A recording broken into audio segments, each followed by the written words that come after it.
Warga 62 kembali lagi di Sultan Hakom Channel.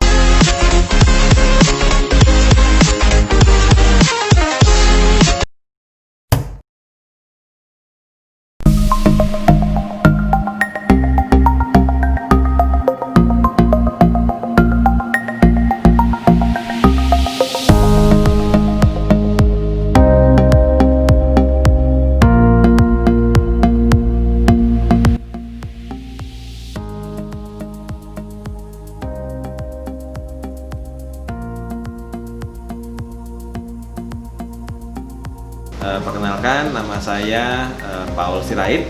Saya tinggal di Kota Bogor.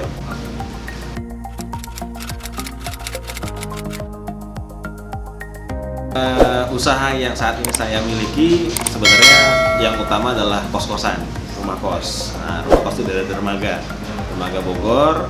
Lalu ada juga klinik hewan, namanya iVet, gitu. Jadi dua itulah yang utama sebenarnya di awal ini.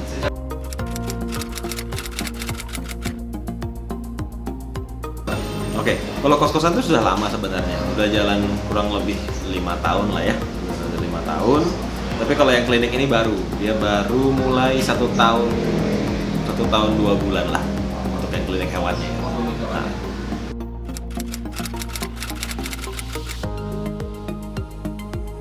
Iya, jadi kalau sepertinya sih memang pasien yang ngikutin dokternya, gitu. Jadi kayak kita juga, kalau kita udah percaya sama satu dokter, pasti dimanapun praktek kita akan kejar, gitu kan. Sama seperti ini juga. Jadi memang dokter-dokter ini punya pasiennya sendiri-sendiri. Jadi memang ya pasti selalu ada pasiennya, betul.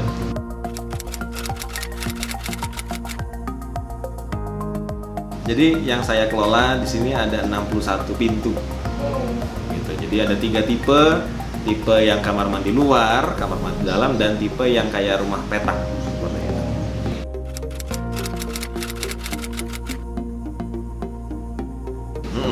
Ya, jadi saya sebenarnya baru terjun ke dunia usaha itu baru mungkin seriusnya 1 bulan inilah.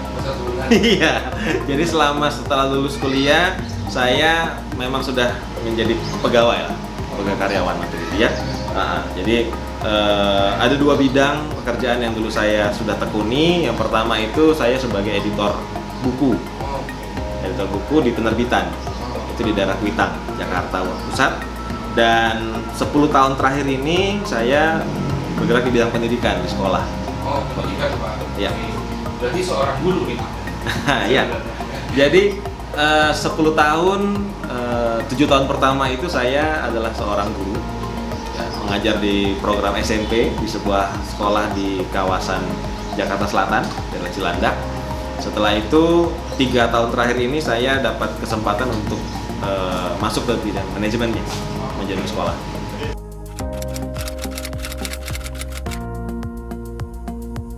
Yang jelas cara belajarnya berbeda, udah pasti. New normal itu membuat kita harus menjaga jarak, gitu. Apalagi anak-anak kita lebih sulit untuk memastikan bahwa mereka mematuhi protokol kesehatan, sehingga memang sudah harus mereka belajar dari rumah, sudah fix, gitu. Yang kedua, permasalahan perubahannya adalah mengenai teknologi yang dipakai. Karena untuk tatap muka ya tidak memerlukan teknologi yang banyak sebenarnya, karena guru bisa langsung mengajar. Tapi kalau sudah anak belajar di rumah, maka sudah pasti gurunya harus melek teknologi. Baik guru, baik orang tua, dan juga anak. Seperti itu.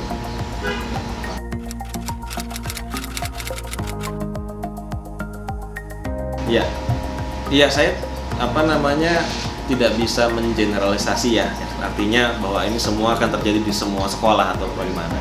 Tapi ini kembali lagi kepada kemampuan sekolah itu untuk bagaimana tetap membayarkan atau tetap memberikan hak daripada para guru, para karyawan yang lain, gitu. Sementara di sisi lain memang tidak bisa dipungkiri juga fakta kesulitan di bidang ekonomi mempengaruhi orang tua, mempengaruhi income orang tua.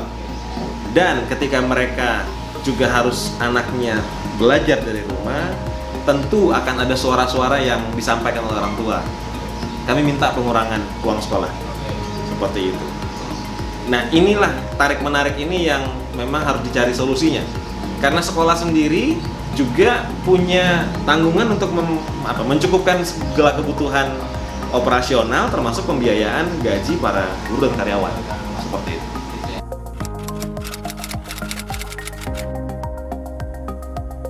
Ya, kalau saya pribadi sih lebih ke mencari tantangan yang baru ya, seperti itu. Karena buat saya tentu ada kenikmatan masing-masing. Ada kenikmatan masing-masing ketika saya menjadi seorang guru, bekerja di sebuah institusi, mendapat penghasilan bulanan tetap, seperti itu. Tapi ada kenikmatan juga ketika saya, dalam tanda kutip, menjadi bos atas usaha saya sendiri. Seperti itu. Dan di sisi ini yang belum pernah saya masuki, seperti itu. Istilahnya, ya saya cukup mungkin sudah merasa punya banyak ilmu juga yang saya dapat dari sisi saya sebagai pegawai, seperti itu, memanage juga.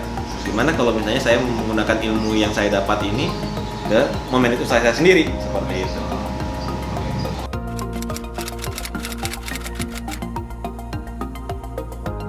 Ya, bisnis yang usaha baru lah ya, adalah warung ini.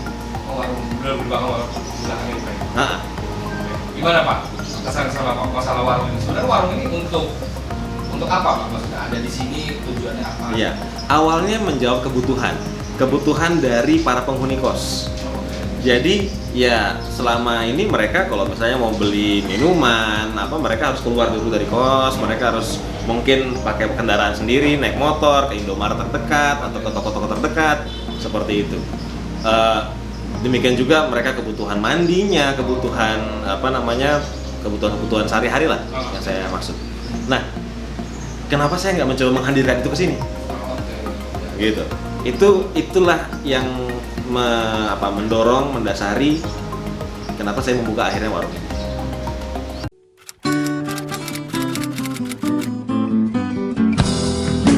Ya, kalau kedepannya saya menyasar atau mencita-citakan mau